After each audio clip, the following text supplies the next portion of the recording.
کرے فضاؤں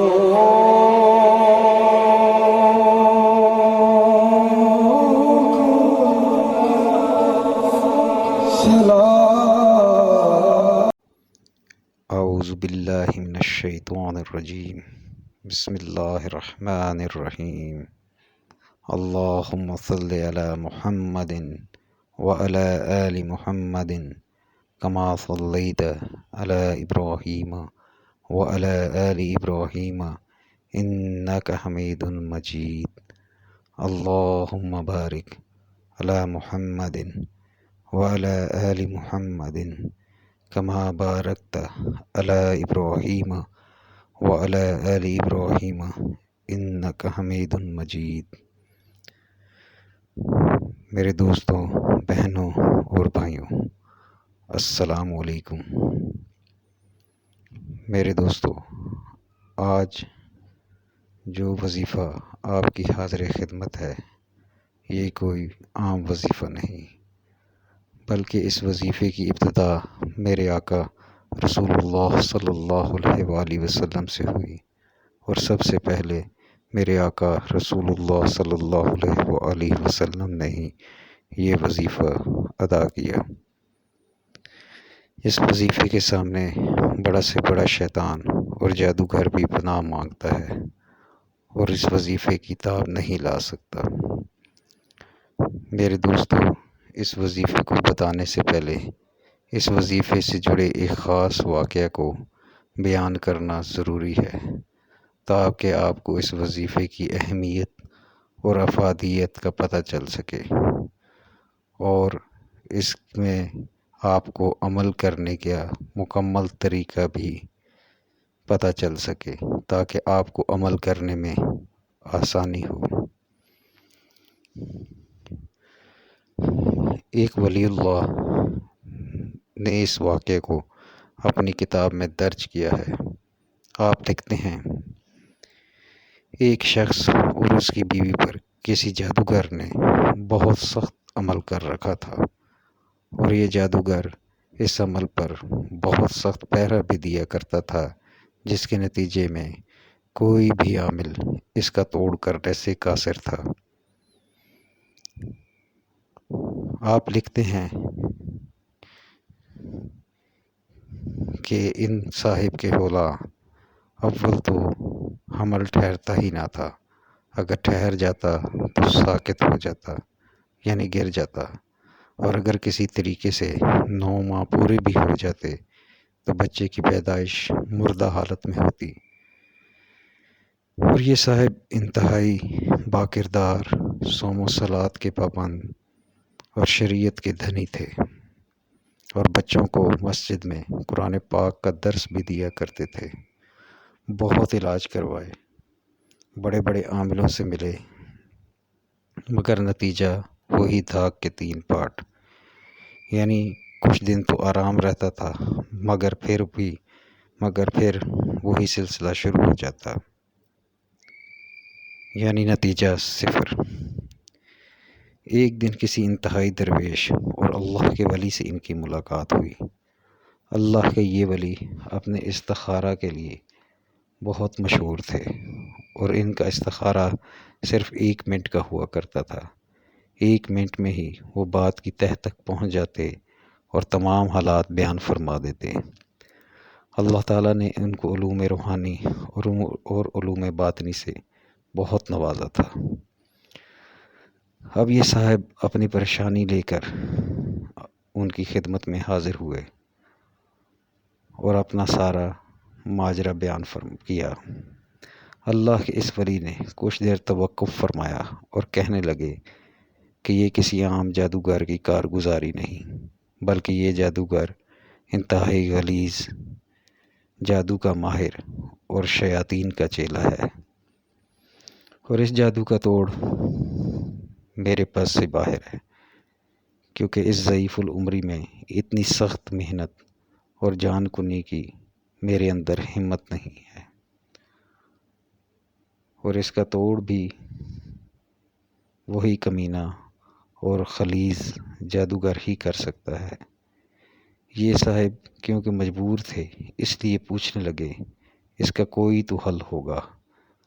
تو اللہ کے اس ولی نے فرمایا کہ سندھ کے فلاں علاقے، فلاں گاؤں اور فلاں جگہ اس خبیث جادوگر نے آج کل اپنی کمین گاہ قائم کر رکھی ہے، تم اس کے پاس چلے جاؤ۔ میرے دوستو، یہاں پر یہ وضاحت کرنا ضروری ہے کہ اللہ کے ولی کا یہ حکم حقیقتاً اللہ کی معیشت الہی کے مطابق تھا۔ یہ حکم خود ساختہ ہرگز نہ تھا۔ اس کا ادراک اس واقعے کے آخر میں آپ کو اچھی طرح ہو جائے گا۔ تو دوستو، یہ صاحب فوراً سندھ روانہ ہوئے اور جب منزلیں طے کرتے ہوئے اس گاؤں کے قریب پہنچے تو دور سے آگ کا ایک الاؤ دہکتا ہوا دکھائی دیا۔ ان صاحب نے اللہ کے ولی کی بتائی ہوئی نشانی دیکھ کر اس کی طرف بڑھنا شروع کر دیا۔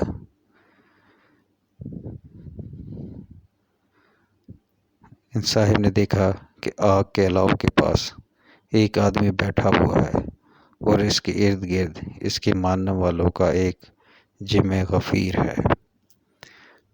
ابھی یہ صاحب 1 ایکڑ دور ہی تھے کہ وہ جادوگر اچھل کر کھڑا ہو گیا اور چلانے لگا کہ دیکھو وہ آ گیا، جادو کا ڈسا ہوا اور قرآن پڑھانے والا آ گیا۔ اب اس خبیث جادوگر نے خوشی کے مارے اچھلنا شروع کر دیا اور چلانے لگا، اب جاؤ نا فلاں کے پاس، اب جاؤ ولیوں کے پاس، اب جاؤ مولویوں کے پاس، یہ گرہ جو لگی ہے اس کو کھلوا کر دکھاؤ۔ غرض اس جادوگر نے اللہ کے ولیوں، اللہ کے دوستوں کے ساتھ اس شخص کو بھی بہت برا بھلا کہا اور مذاق اڑانے لگا۔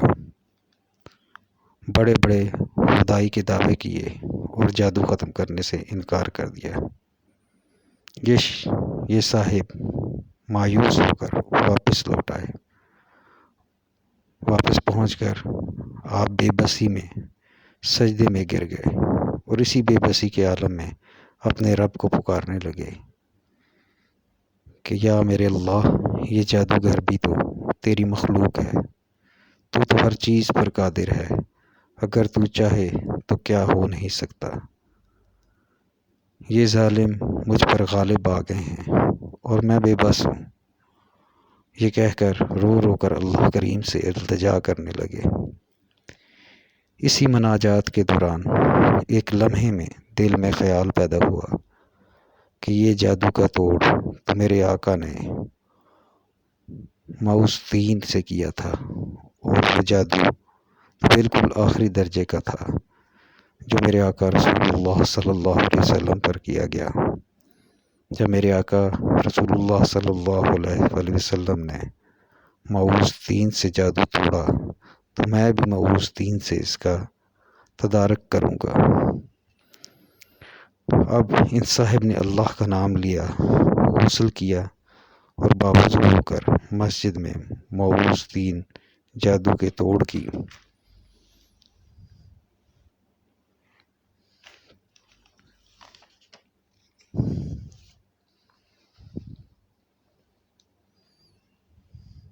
نیت سے پڑھنی شروع کر دی۔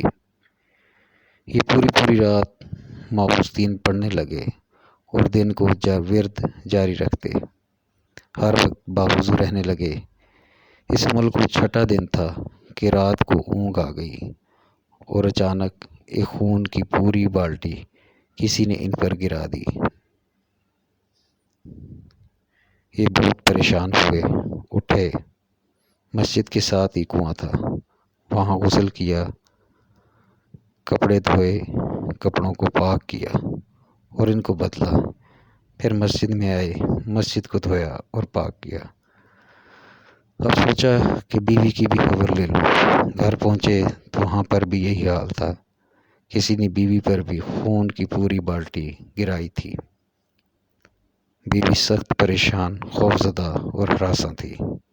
بیوی کو تسلی دی اور کہنے لگے، اے خاتون، اب ہلچل شروع ہو گئی ہے، اللہ کے حکم سے اب کام بن جائے گا۔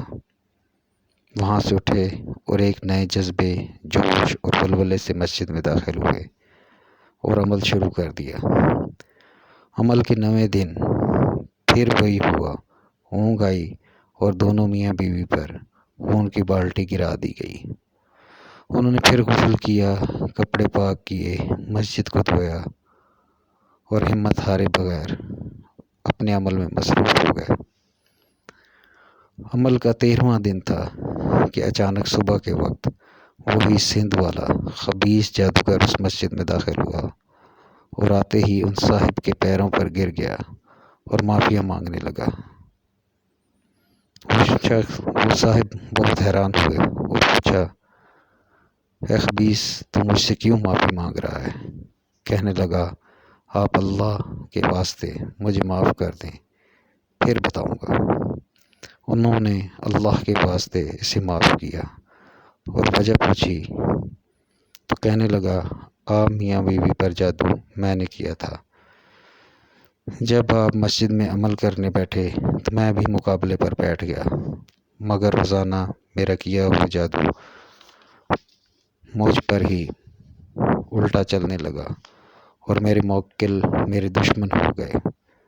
تو یہ صاحب فرمانے لگے کہ اگر تو نے یہ بات مجھے پہلے بتا دی ہوتی تو میں تجھے کبھی معاف نہ کرتا۔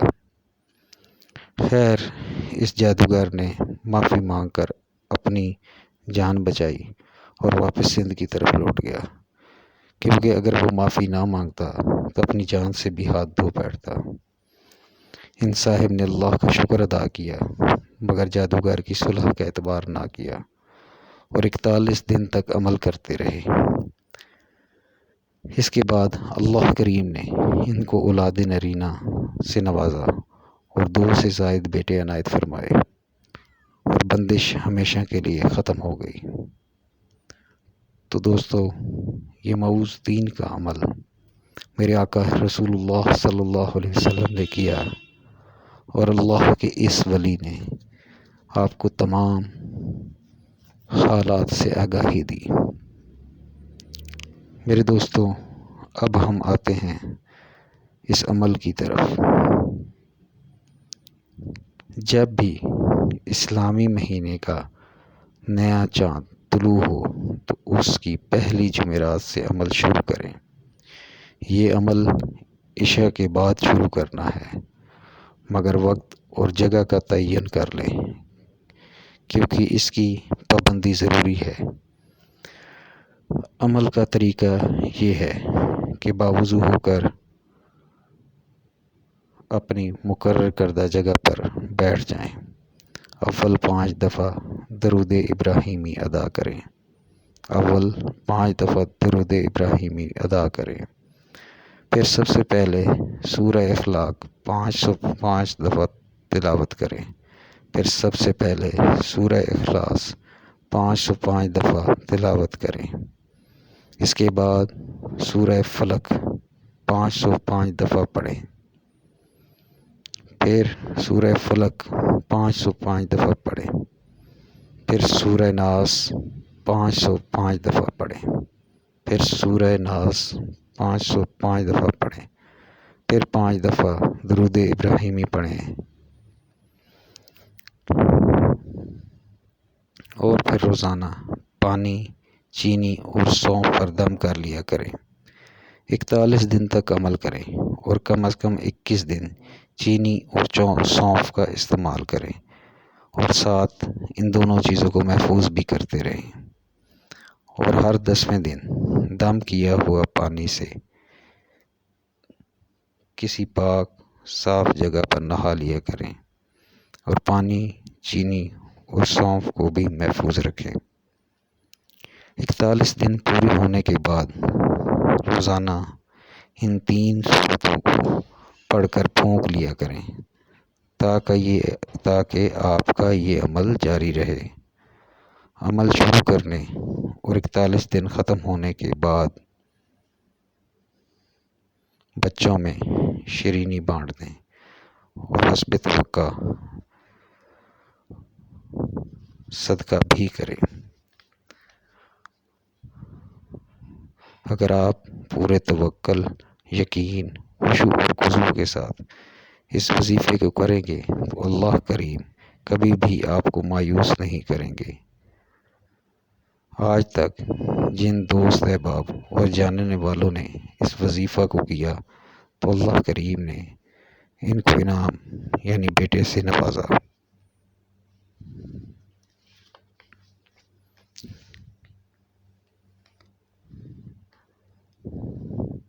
دم کیے ہوئے پانی سے 3 گھونٹ برتن میں ڈالیں، باقی حسب ضرورت سادہ پانی ملا لیں۔ جس کسی کو بھی دم کیا ہوا پانی، چینی اور سونف دیں گے انشاءاللہ شفا یاب ہوگا۔ ایک خاص بات، اس عمل کو شروع کرنے سے پہلے روزانہ اپنا حصار کر لیے کریں۔ حصار کا طریقہ یہ ہے کہ عمل شروع کرنے سے پہلے خاص طور پر جادو اور جنات کے عمل شروع کرنے سے پہلے 7 مرتبہ آیت الکرسی، 7 مرتبہ تیسرا کلمہ اول آخر درود شریف کے ساتھ پڑھ کر اپنے ہاتھوں پر دم کر لیں، اور پھر حصار کی نیت سے اپنے ہاتھوں کو پورے جسم پر پھیر لیں۔ انشاءاللہ آپ کی حفاظت اللہ کریم خود فرمائیں گے۔ آخر میں میری اللہ کریم سے دعا ہے کہ اللہ کریم ہم سب کو وہ تمام نعمتیں، رحمتیں اور برکتیں عطا فرمائے جس کی طلب میرے آقا رسول اللہ صلی اللہ علیہ وآلہ وسلم نے کی ہے، اور ان تمام آفات، مصیبتوں اور پریشانیوں سے نجات دے جن سے پناہ میرے آقا رسول اللہ صلی اللہ علیہ وآلہ وسلم نے مانگی ہے۔ السلام علیکم ورحمۃ اللہ وبرکاتہ۔